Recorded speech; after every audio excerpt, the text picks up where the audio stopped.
CJP అదే cockroach Janata party అదే అండి బొద్దింకల జనతా పార్టీ చేసినటువంటి నిరసన అదే ప్రొటెస్ట్ ఫ్లాప్తో ముగిసింది. ఇది నేపాల్ లాగా నేపాల్ జంజీ జరిగినట్టుగా భారత్లో కూడా మేము చేసేస్తాం, పెను తుఫాను సృష్టిస్తాము అని ప్రగల్భాలు పలికినటువంటి వాళ్ళ పరిస్థితి ఏమైందనంటే, గాలివాన చిన్న గాలివాన కాదు కదా, ఒక చిన్న మొక్క ఊపితే గాలి వస్తుంది కదా, అంతకంటే తక్కువగా ఒక గడ్డి పోచ ఇట్లా ఊపితే చిన్న కొంచెం గాలి కదిలినట్టు అనిపిస్తుంది కదా, అది కూడా చేయలేనటువంటి పరిస్థితి వాళ్ళది.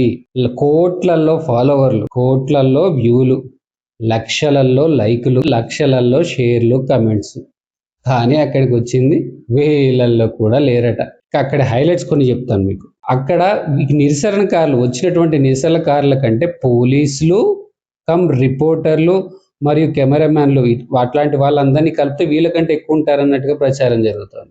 వాళ్ళ బాస్ అతి ముఖ్యమైనది ఏంటంటే, వాళ్ళ బాస్ ఎవరైతే అభిజిత్ ఉన్నాడో ఆ ఫ్లాప్ షోని చూసో లేకపోతే ఎండకు తట్టుకోలేకనో పారిపోబోతుంటే అక్కడికి వచ్చిన నిరసనకారులు ఆపలేదు అని అవుతే ఆయన అక్కడ దిగి మళ్ళీ బ్యాక్ వచ్చినట్టుగా అక్కడ వీడియో ఒకటి వైరల్ అవుతోంది. మరి అది నిజమా అబద్ధం మనకు తెలియదు కానీ వీడియో అయితే వైరల్ అవుతుంది.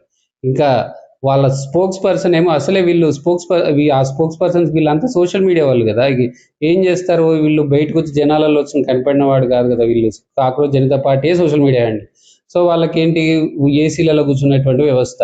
ఇప్పుడు ఎండలో వచ్చేసరికి ఆయన తట్టుకోలేకపోయినట్టున్నాడు, ఒక చెట్టు కింద కూర్చొని ఒక అతనితో మంచి గాలి ఒప్పించుకుంటూ మంచి కూల్ డ్రింక్ కూడా తాగుతూ మంచి ఎంజాయ్ చేస్తున్నటువంటి విషయం. ఇంకా అక్కడ జెన్జీ, ఇది జెన్జీ నిరసన కదా, అందుకే 60-70 ఏళ్ళ జెన్జీ వాళ్ళు కూడా అక్కడ చాలా మంది కనపడ్డారు. ఇక కేవలం నిరసనలలో మాత్రమే కనపడేటువంటి ఒక ఆంటీ ఉంటుంది, ఆంటీ హైలైట్. తర్వాత కమ్యూనిస్టుల హడావిడి, ఇంకా ఎందుకు వచ్చామో తెలియదు, మాకు ఎటువంటి డిమాండ్స్ లేవనేటువంటి కొందరు, నీటికి ఫుల్ ఫామ్ తెలియని వాళ్ళు మరికొందరు, అమెరికాకి యుద్ధం జరుగుతుందంటే దాన్ని ఆపడానికి వచ్చిందని చెప్పినటువంటి ఒక అమ్మాయి, 9వ తరగతి చదువుతున్న అమ్మాయి, ఆమె ఒక ఇన్స్టిట్యూట్ వాళ్ళు తీసుకొచ్చారట. ఇక 15 రూపాయలకు బొద్దింక మాస్కులు తీసుకొని వచ్చి 30 రూపాయలకు అమ్ముకునేటువంటి బొద్దింక జనతా పార్టీ సపోర్టర్లు కొందరు. అమిత్ ప్రధాన్, గుర్తుపెట్టుకోండి, అమిత్ ప్రధాన్ అనేటువంటి వ్యక్తి రాజీనామా చేయాలనేటువంటి వారు కొందరు. ఇంకా ఆడ జర్నలిస్ట్ ఉన్న వాళ్ళ చోట, మహిళా జర్నలిస్టులు ఉన్న చోట మధ్య వేలు చూపెడుతూ అసభ్యంగా చూపెట్టినటువంటి వారు కొందరు. ఈవీఎంలు అంటే ట్యాంపర్, అది హ్యాక్ చేయట 3 లైన్ల కోడ్తో సరిపోతుందని చెప్పుకునేటువంటి మహానుభావులు మరికొందరు. ఇట్లా అసలు వాళ్ళు మగవారో ఆడవారో తెలియనంటి కొన్ని వింత జీవులు అక్కడ పాల్గొన్నాయి. వారిని అర్ధనారీశ్వరుల గురించి మాట్లాడట్లేదు, వారు అర్ధనారీశ్వరులు కాదు, మీరు చూడొచ్చు, అది వింత జీవులు కొందరు. ఇలా మొత్తానికి ఒక వీకెండ్ ఫోటోనో లేదో వీకెండ్ రీల్ కోసమో చేసినట్టుగా ఉంది నిరసన.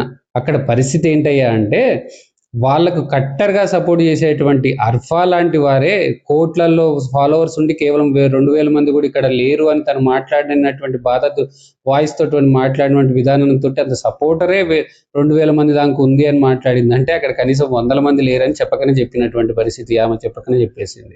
ఇది మొత్తం నిరసన చూసిన తర్వాత నాకొక పెద్దలు చెప్పినటువంటి సామెత గుర్తొస్తుంది. అదేంటయ్యా అంటే, వెనకటికట ఒకడు కొండను తవ్వి ఎలుకను పట్టాడట.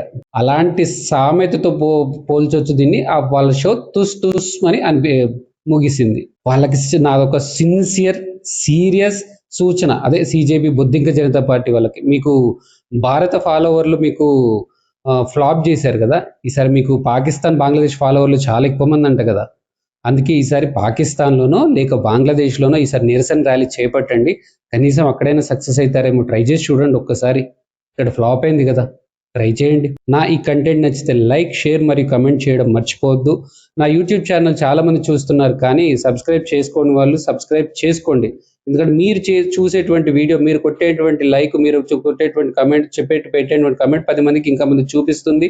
మీరు సబ్స్క్రైబ్ చేయడం వల్ల మాలాంటి వాళ్ళ జాతీయవాదులకి మరింత ప్రోత్సాహం వచ్చి మరింత సమాచారం, అదే మరిన్ని వీడియోలు మీ ముందుకు చేర్చే ప్రయత్నం మేము చేస్తాము. జై హింద్.